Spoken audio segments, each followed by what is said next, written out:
Welcome back to another edition of Tidal Flooding Talk, brought to you by the New Jersey Coastal Coalition in conjunction with our broadcast partner at Triax 57. You can catch new episodes every Tuesday at 7 p.m., like you might be doing right now. Join with me, the full cast, Dan Skeldon, Palma Shiles. Guys, August has now begun. What's going on? Well, I don't mind August. It is definitely hot, but that just means fall is around the corner. But that being said, I do enjoy all of the seasons. So I'm not one of those people that, hates summer, hates fall, or whatever. I really do. I appreciate all the weather that we have to endure, except of course, tidal flooding. Right. Yeah, we don't want that. Dan, I know, and we've said this ad nauseum. You're not a summer fan, but you were an Ocean City, New Jersey resident for a while. What were your thoughts on Night in Venice? I mean, that's great, right? People out decorating the boats. Was there a party at Dan's house? No, Dan was always off the island for Night in Venice. Oh, okay. I always stayed away. Don't like crowds, don't like traffic, and it is a great event. I mean, I went to one, but I always plan my vacation to coincide with the Night in Venice weekend. Night in Venice, for everybody who doesn't know, is it's a big boat parade, pretty much. It's a boat parade that goes through the bay side of Ocean City, New Jersey, and that there's always a theme. Most of the boats are decorated in that theme. This year's theme was 70 years of championships. It's all Philadelphia stuff, so we got Flyers, Eagles, Sixers. What am I missing? Phillies, Union, you name it. And then also the houses. Some of these houses are just decked out from top to bottom, out into the pier with their gear. There's like tens of thousands of people watching it. I had the opportunity to judge the boats 1 year in 2019. That was great. And Dan, I think you'd appreciate this because I just had special VIP parking. I just rolled right in. And it was like, boop, that's the way to do it. I do like, even though I don't go to the event, I do like how it casts the spotlight on the back bays, which kind of overshadowed by the ocean for a lot of the year, but back bays are beautiful. I mean, they're kind of quiet, and I think the people along the back bay like it that way, but this is kind of like, their weekend, and, I think that's great. Yeah, and, we'll of course bring on our guest, the illustrious Jim Eberwine, the most frequent guest on Tidal Flooding Talk. He is back. He knows about Night in Venice and the love the Back Bay gets. Jim, how many times have you been to Night in Venice? How many times have you been there? Maybe you've been there 20 times. I've been there a couple of times, but I'm waiting for you to take me to the real Night in Venice over in Italy when you go there. But, well, you know what? Next week's guest, Jim, we have an Italian-born artist who lives in Washington, D.C., so a little fitting there. I like that tease, but yes, we'll have to go to Venice one year. No, it's a great night. It's a great night. But as Dan was saying, yeah, you gotta have patience, real patience when you're traveling around. Best thing to do is have somebody drop you off in Summers Point and walk over the bridge because you're not going to get there otherwise. Yes, that'd be true. And Palma, it's a great night. Palma, have you been to Night in Venice? I have not, because I avoid crowded events typically. But you did say that it, highlights the back bays, but they're supposed to stay like a hidden gem. So that's speaking as somebody who lives on a back bay, maybe. Yeah, so trying to keep it that way. So we'll keep it quiet. We won't share too many details here. Yeah. No, but I do hear wonderful things about Nights in Venice, and I used to be able to, I think, see something or other from when I lived in Margate, but that doesn't make much sense. So maybe I dreamt that up, but maybe you're up top Lucy the elephant. Yeah. But or maybe I saw people coming home or something. I don't know. I was younger then, so right. But yeah, I think it is a really cool thing that they do, though. I mean, I hope that it continues for a long time. Well, as far as I know of, it's raring stronger than ever, so it'll be around for a while.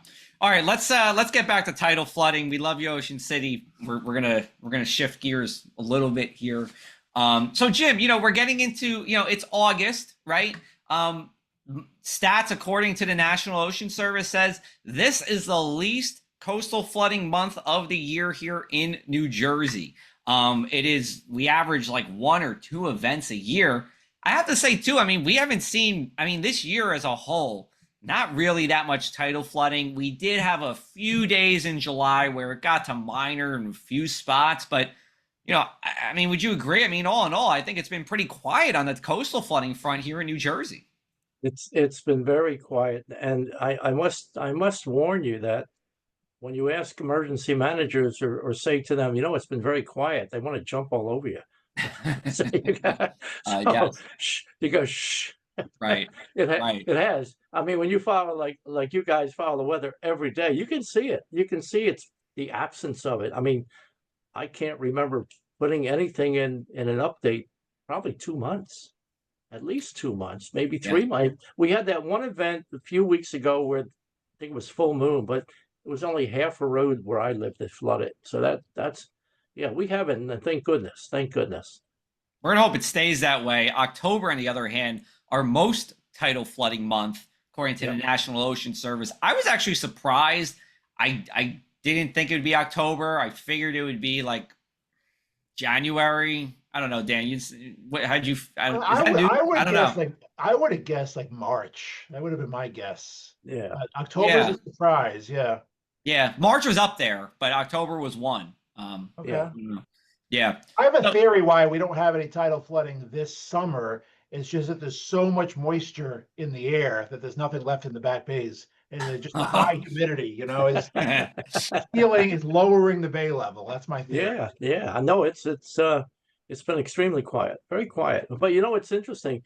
You talk about October, the water's still warm. So when it floods, people they kind of say it wasn't too bad. But like you said, Dan, in January through March, it's cold. So people remember it. They remember it more because of the shock of the water temperature. Yeah, if you got like a snow on the ground, you got ice chunks floating down the street. Yeah, that probably sticks with you visually a little bit more. Yeah. I can think this was 2022. It was early January, the first weekend of January, and it was like that icy, windy, moderate stage coastal flooding. I was in Atlantic City at pretty much at the very edge of Route 30. Maybe not too far away from one of our co-hosts. And it was just so, you got like a little bit of dripping, a little bit of water in your boot. I had the boots up to my knees. It just freezes you. And meanwhile, I remember being in Seaside Park as a kid during the summer, and this was more flooding from like the big rainstorms, but we would just walk around in our, bathing suit because it was just, it was nice. It was nice. So yeah. No, it's been quiet. Yeah. But it's been extremely, I can take 95 degrees to 100 with a dew point of 60. I cannot take 88 degrees with a dew point of 78 and a low cloud cover and no wind. That is absolutely oppressive. At least when you got a dew point of 60, you can go under a tree and you'll cool yourself off. But 78 and 88 degree temperature, that is absolutely stifling. Yeah. Air you can wear.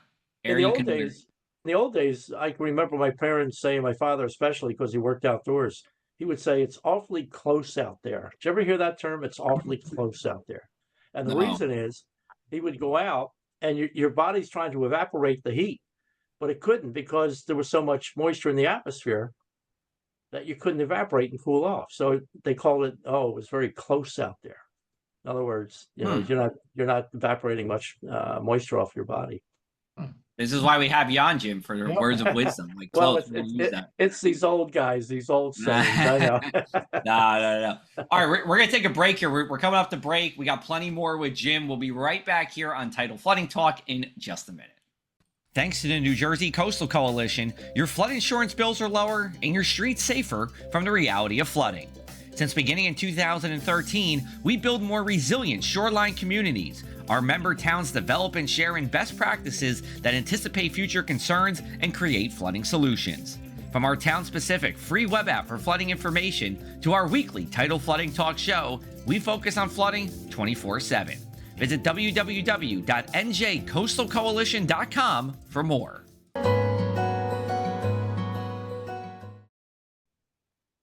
Welcome back to this week's Tidal Flooding Talk with meteorologist Jim Eberwine, Joe Martucci, Palma Shiles, and myself. Nice to have you back, Jim. I like the word because, you know, as the most frequent guest on Tidal Flooding Talk, we kind of run out of adjectives. Joe came up with a good one. I'm going to steal it again, the illustrious, because we've worn out all the other ones. The illustrious Jim Eberwine. It's early August, you know. Usually you see hurricane season, the simmering, the pots start to bubble. What are we seeing now? Like, you know, as we approach the busiest part of the season, are there warning signs, or is it kind of that Q word that we don't want to say to jinx us and it's going to stay that way for a while? Well, remember early on, the talk was the main development region of the Atlantic tropical area was cool. The waters were cool. So they kind of dismissed any development at that time, and a little bit of African dust. But now those waters are warming up a little bit. But following a day today, you don't see anything that's really suspect. We had three so far, and they were what I call shorties. They were only 1 or 2 days, maybe 3 days. But look where they formed. They formed near shore. And those are the ones that emergency management are most concerned about. The two were in the Gulf of Mexico, and they remember the one came across Florida. But those are the ones that they're concerned about, rapid intensification. But oh yeah, as you say, and you both know, it's going to start firing up pretty soon. It's going to start firing up. We're not in an El Nino. We're not in a La Nina. We're in a neutral. If you look at the temperatures in the tropical Pacific, they're running just about normal, or maybe a tenth of a degree below, which is La Nina.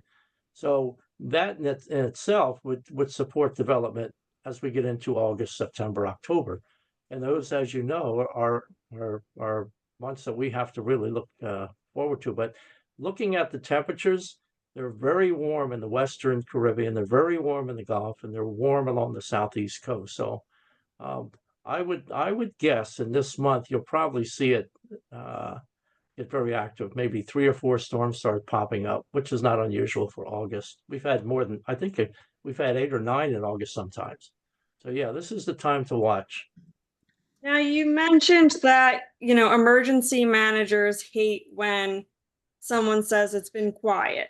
And I think that could be for a couple of reasons. You know, you don't want to jinx it, but also, do you think it's because people's guards are down? Absolutely. And you know what, Palma, not speaking of hurricanes, let's look at what happened in Texas. Yeah. Texas in the Balcones Escarpment of Texas. That's known as Flash Flood Alley.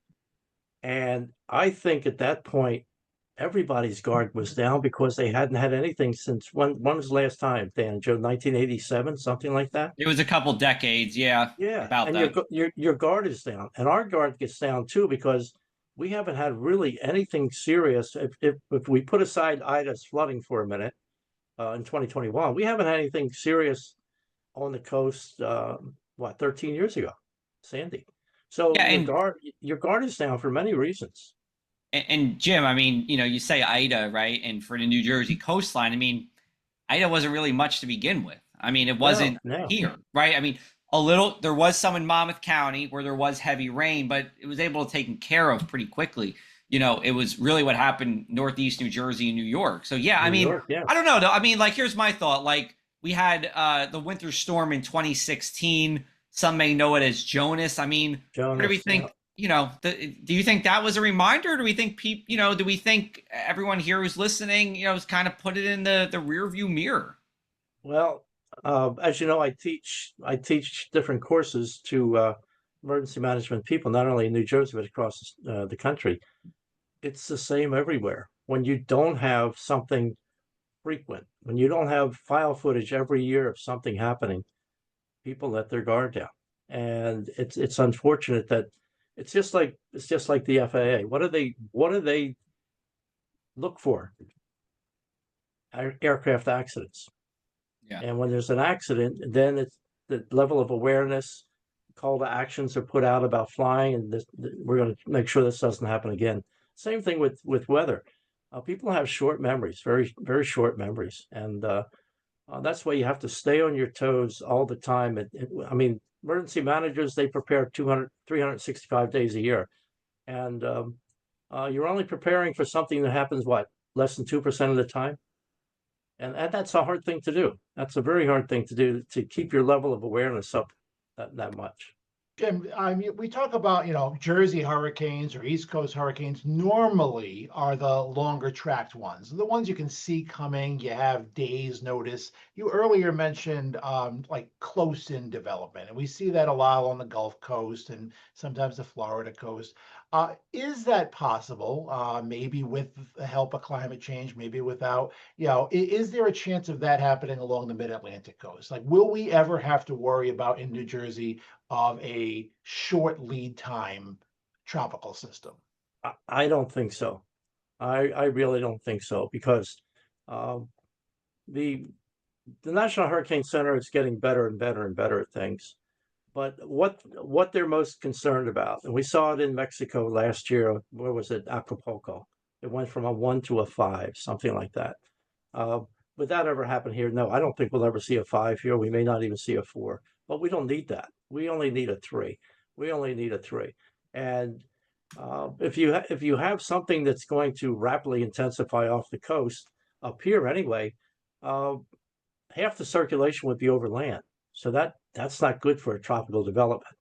I don't think we'll see it like we see it in other parts of the country. We will have that advantage, as you say, to look at it coming at us from upstream. But I think in the state of New Jersey and Delaware, also New York, I think the preparedness level is at a very, very high level, because of, we don't get many things, but when we do, they're taken care of very quickly. Very quickly. And that's not only weather disasters, but that's other things too. Yeah. Jim, the National Hurricane Center every year, does new updates to products, or even completely, ingenious ideas, like, for example, the storm surge maps that are now operational. Out of everything that the Hurricane Center's doing this year, is there one new update or new product in particular that you think will be helpful for everybody, for our listening public, for us as meteorologists as we go forward? I would just concentrate on what your organization is doing, the Coastal Coalition and the flooding. I think that's the biggest concern, and to follow the products that the Hurricane Center is putting out about storm surge. I tell people, become more concerned about the storm surge than anything else, and where the storm is going to track, how it's going to hit the coast. Like, most of ours they're glancing blows. They're glancing blows, except for Sandy, which was almost a perpendicular strike. So I would concentrate on where that's going to track, and they're getting better with the track. But again, they always tell you, they've told me from day one when I first started learning about hurricanes, whatever the storm is coming into your area, always prepare for the next category up. Here comes the category 1, but prepare for category 2. And that means both the wind and the surge and the potential rain with it. But I would concentrate more on the storm surge, because 90% of the people are not familiar with it. Not familiar with what a storm surge is. They know what high tide and low tide is. If I went out on the boardwalk and asked 1,000 people to explain to me the difference between a storm surge and a storm tide, how many out of that 1,000 would tell me what it is? Not many, Jim. Probably count on one hand. Jim, But why here's don't you educate us? Tell us what is a storm surge? the storm. In other words, every day you have 2 highs and 2 lows. The tide comes in 2 highs and 2 low tides. One's generally higher than the other, one's lower than the other. So those are your astronomical tides, which are based on the location of the sun and the moon, the alignment. And we can predict those 1,000 years ahead of time. So for instance, you have a high tide today of 5.2 feet above mean low water. Here comes a storm, a category 1. It's going to produce a storm surge of 4 feet. So we're starting with 5.2, and here comes a storm surge. If the storm comes at the time of high tide, you add that to it. So you have, let's say, 4 feet on top of 4.2. Your storm tide, the resultant tide, is going to be 9.2 feet. So that's your storm tide. And up in New York, what was it at the Battery? I think it was 15.9 or something like that. But the surge was only 8 feet or something. So you add that to your astronomical, what you get every day. And the one thing you hope for, Palma, is that when a storm is coming, that surge arrives at low tide. So if your low tide during the day is 1 foot and you're at low tide, here comes a 4-foot surge. It's not going to do too much at all for us. So we've said it before. We'll say it again. Sandy, going back to 2012, high tide was when that we had pretty much our biggest storm surge, making that storm tide so big. We're going to take one more break. We'll come back on the other side here on Tidal Flooding Talk.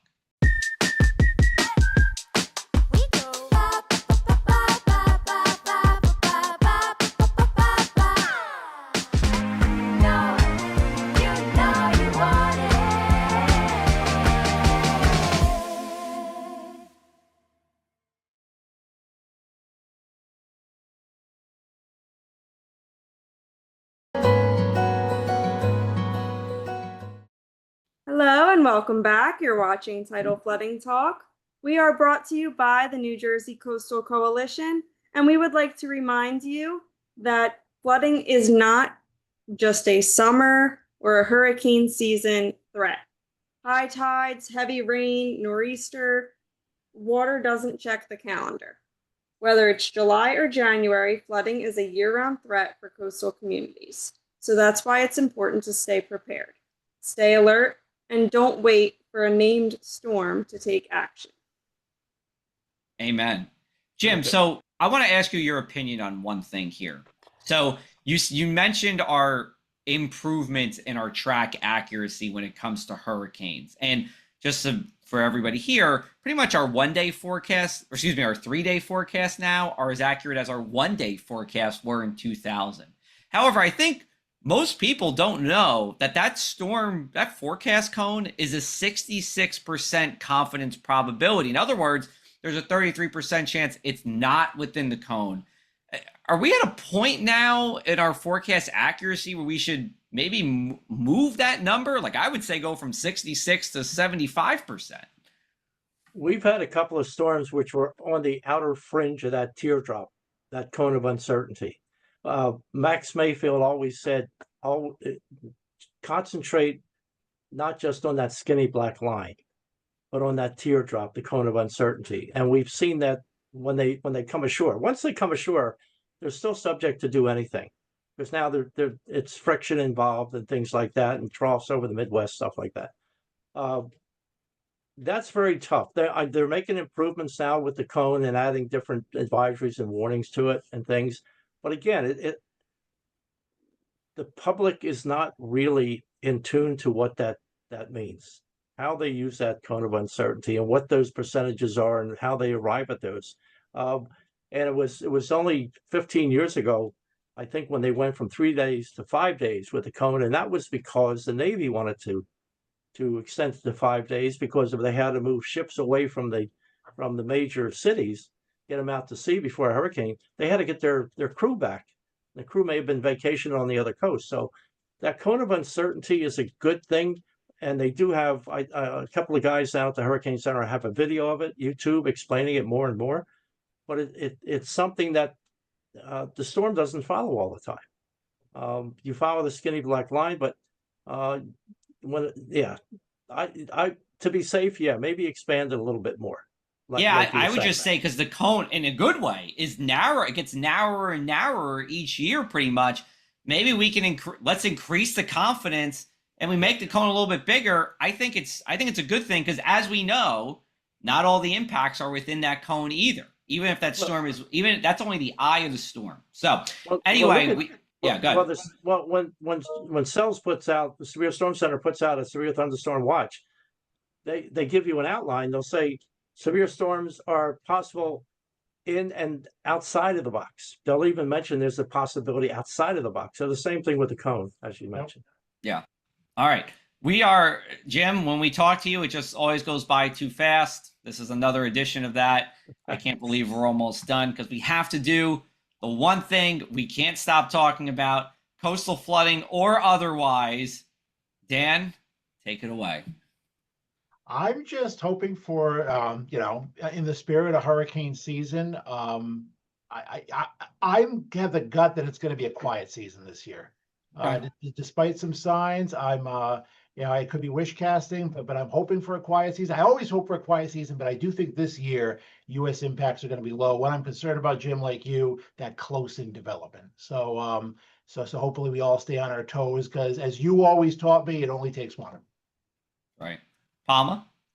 Also, can you remind us all, when is hurricane season? Because I think it's surprising to a lot of people.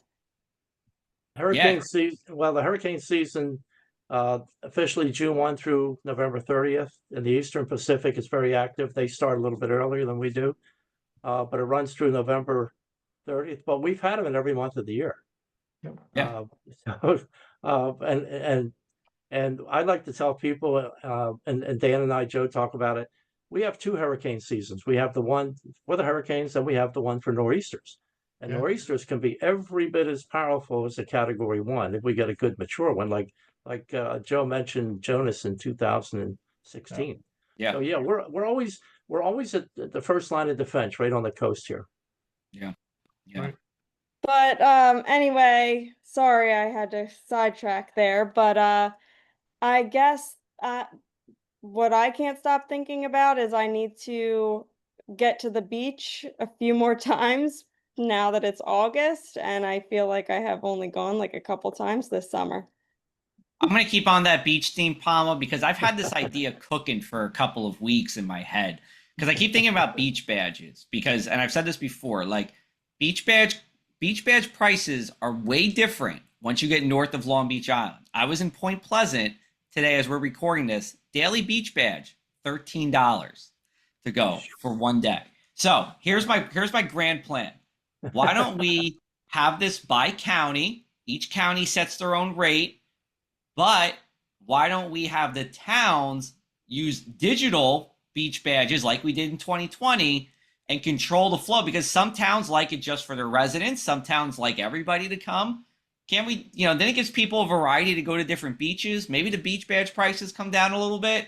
And the towns that like a lot of visitors, great. If you're a town that likes to keep it with your people who are residents, also great. So that's my big idea for this week's episode. Joe, I think a lot of people that collect those beach tags on their beach chairs would not be happy with that digital idea. Well, go ahead, Joe. Well, I was going to say, thank you, Palma.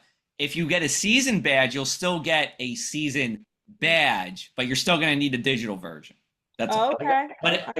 Dan, go ahead now. No, Jim, you first, sir. I just want to tell you my quick beach tag story. It was very, very hot, and I took the kids down to the beach, and the water was very, very cold. So about 10:30, 11 o'clock, because of the difference in the temperature, it got very foggy. You couldn't see 5 feet, but all you heard was the person walking along the beach saying, "Beach tags, beach." We're still collecting them. Wow. I will say, I was a New Jerseyan for 17 years, but I'm a native New Englander. I still don't understand beach badges. I don't. It's very Jersey. It's only Jersey. And I say no beach badges. That's my idea. The hot topic. Atlantic City's free beach, Atlantic City. So. Yeah. That's true. All right. Well, Jim, thank you so much for joining us again. We always appreciate it. I'm sure we will have you on. We'll probably have you on before the end of the year again at some point. I can't thank you guys enough. I really appreciate it. You're carrying the torch for keeping people prepared. You guys do a great job. Well, we learned from you. We learned from one of the best, so we appreciate that. We have to extend the Jim Eberwine episodes for 1 hour, though. Remember? Yeah, we do. Maybe our Christmas special, our holiday special. We were talking about that. Maybe that's the hour with Jim. Yeah. We'll see. There you go. Anyway, you want me to dress up? Hey, it's all about possibility. Yeah. All right, we got to cut because I think we're even over time now. We'll see. But thank you to Triax. Thank you to New Jersey Coastal Coalition. Thank you to everybody listening. We'll be back with you guys next Tuesday with another episode of Tidal Flooding Talk.